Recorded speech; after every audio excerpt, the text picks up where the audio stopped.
Hello everyone. Today, I want to tell you a story, not a story from a perfect place, not from a quiet village or a peaceful life. This story begins in noise, in chaos, in a place where dreams are often buried before they even begin.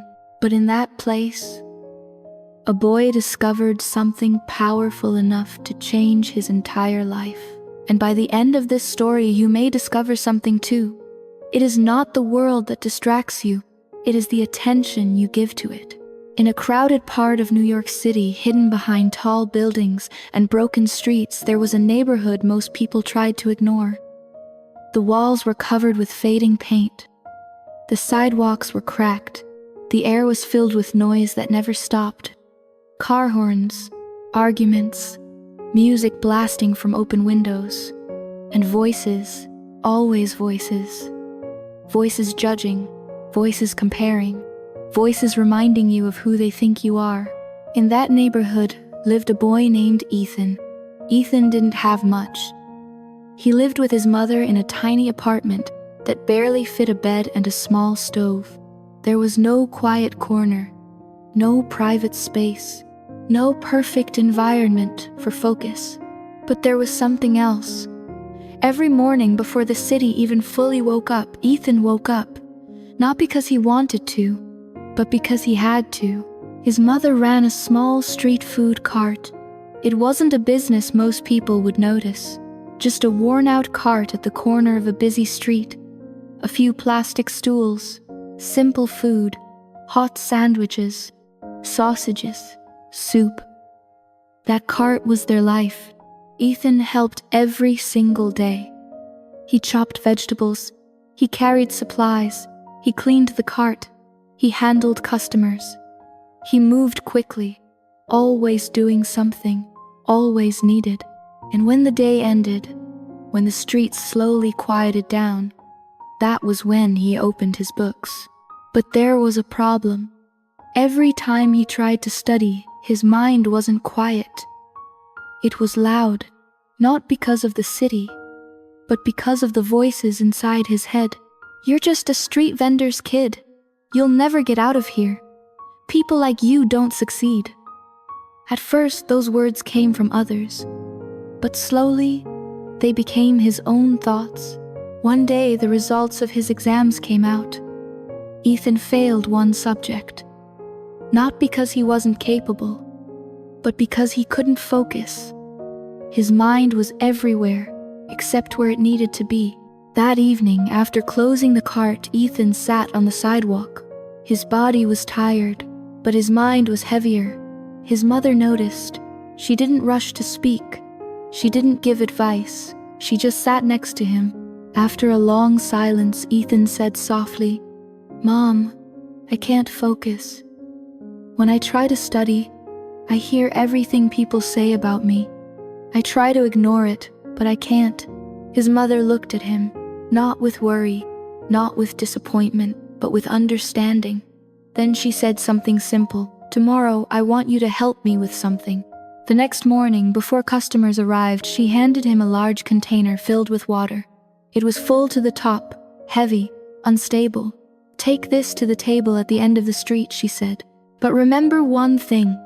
Don't spill a single drop." Ethan looked confused.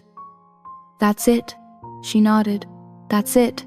It sounded easy, but nothing in that neighborhood was ever quiet. People passed by constantly. Cars rushed past.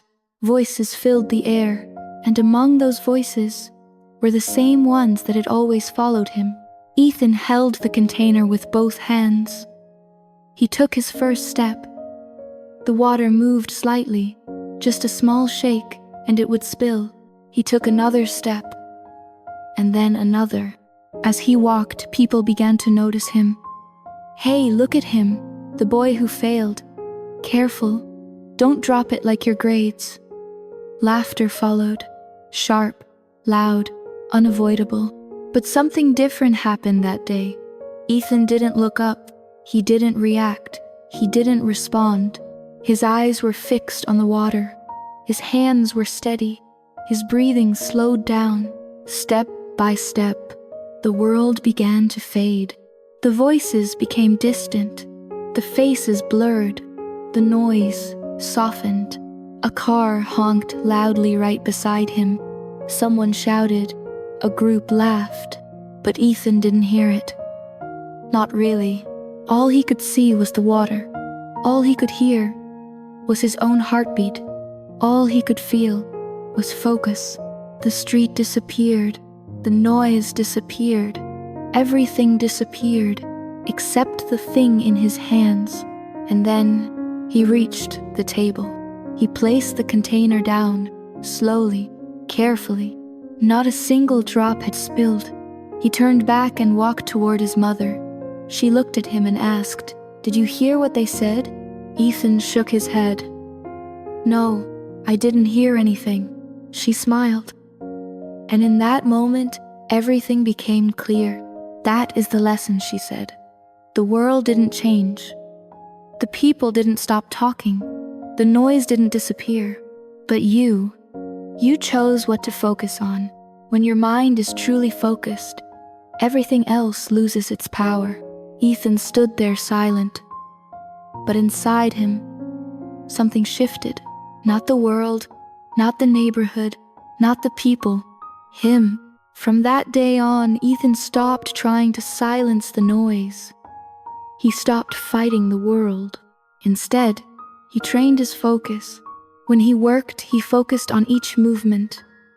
When he studied, he focused on each line. When thoughts appeared, he didn't chase them. He let them pass. The voices didn't stop. They never do. But they no longer controlled him. Days passed, then weeks, then months.